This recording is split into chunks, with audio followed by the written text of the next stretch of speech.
Hello, this is Dave Parker with PSquared Sports, and we're here with the Padilla poll today.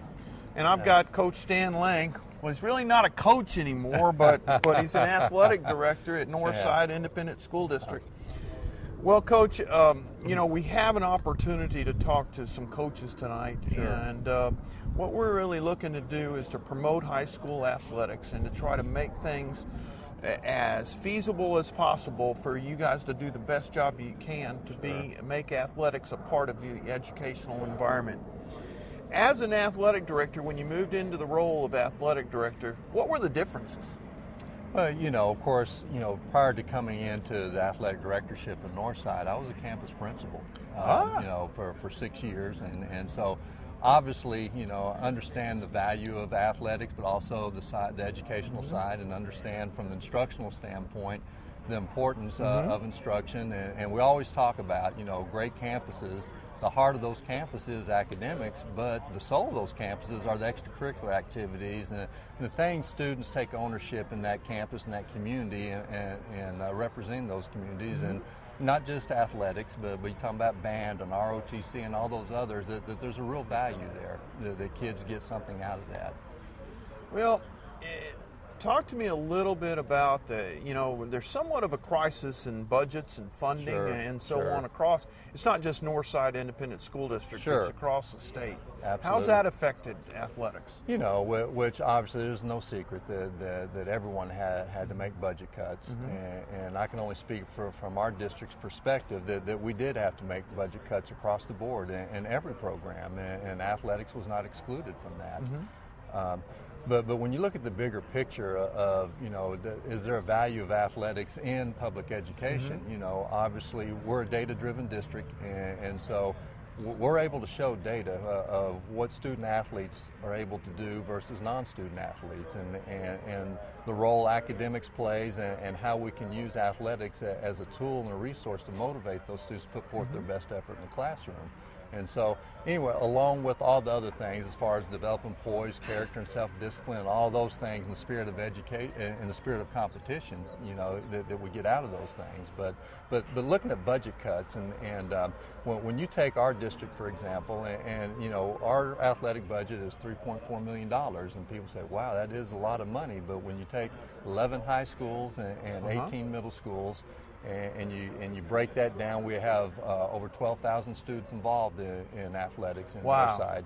And you take that cost, that's just 1.5% of our overall operational budget for Northside. So it's a very small percentage when you look at the big picture, and then you look at the data that we have of the success students have, not only in athletics, but on the academic side.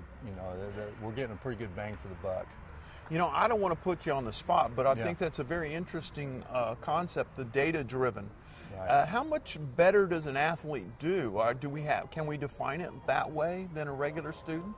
And when I say athlete, I think any student involved in any extracurricular. Correct. And I'll put a plug in for Northside. If you go to our athletic website, we have a PowerPoint presentation there for anybody to look at that breaks down TAC scores, for example, completion rate, and all of those things. And it's substantially higher whenever you break it down and show the success of those students.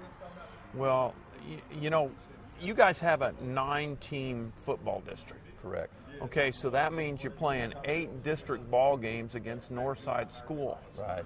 And you're playing at 2 different stadiums now, thank goodness. Right. But a tremendous job to put on all of that. Oh, well, there's no question. But when you have a lot of good people around, as far as our assistant directors and obviously all of our coordinators at those campuses do a great job. And if you're looking for a competitive game and a well-coached game and kids out there putting forth their best effort, come to Gus Stadium or Fair Stadium on Thursday, Friday, or Saturday night. Thursday, Friday, or Saturday. Absolutely, and you'll see some folks doing a great job. Well, as we move forward into this new realm of education and into the budget cuts, do you foresee additional cuts, or do you foresee the fact that you're going to be able to maintain the same level of programs that you've had over the years? Well, obviously we want to try to maintain the level expectation of the job that we do, and obviously we don't have a lot of control over what the legislators do from our perspective. I guess as voters we do, but right now, those are things that we take what we have and we're going to make the best of it, and that's just obviously the mindset of a coach anyway. Whatever situation you have, you're going to make the best of it. And going back to the budget, one thing I'd mentioned, $3.4 million, what was our operational budget.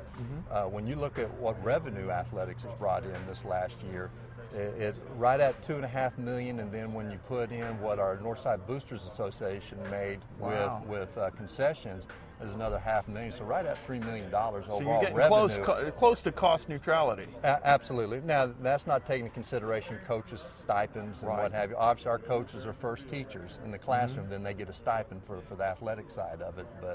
But like I said, I think athletics does a pretty good job of supporting that. And what's important that a lot of people don't understand, that money does not come back to athletics. It goes to the general fund, and then and that's any school district. Right. And that money is used as needed throughout the district. It can be used to buy textbooks, for example. Well, just a quick question on funding. I'm not sure that everybody out there in the real world understands that it's a lot cheaper to have a fake grass field, so to speak, and you don't get money out of the general budget for anything but facilities. Correct. Talk a little bit about that. Well, as far as when you talk about facilities and stadiums and that, those are bond issues that obviously that's put out before the communities, and the communities vote on that. And sometimes people, again, for taking our school district, for example, somebody may drive by one of our stadiums and make the comment, well, look at athletics, look where all the money's going, and that type of thing. Well, there's a couple of arguments. That's an argument you're probably never going to win, but the reality is when you look at the last 4 bonds in Northside, overall 3% went towards athletics, of all the bond money spent. So it's not out of line, as far as it's not the old mentality of the tail wagging the dog per se. I think we have our priorities set in the right direction as far as what the focus should be and where the money should be spent. And that's in all the districts in the surrounding area, I think. There's a proper place in athletics and all activities that we know that we felt like our priorities are straight where that money's spent. Well, I've been lucky enough to attend a lot of high school football games. At a high school football game for both schools, ballpark number of kids, including the band and the cheerleaders and the pep squad, ballpark number of people or kids that are involved in that event.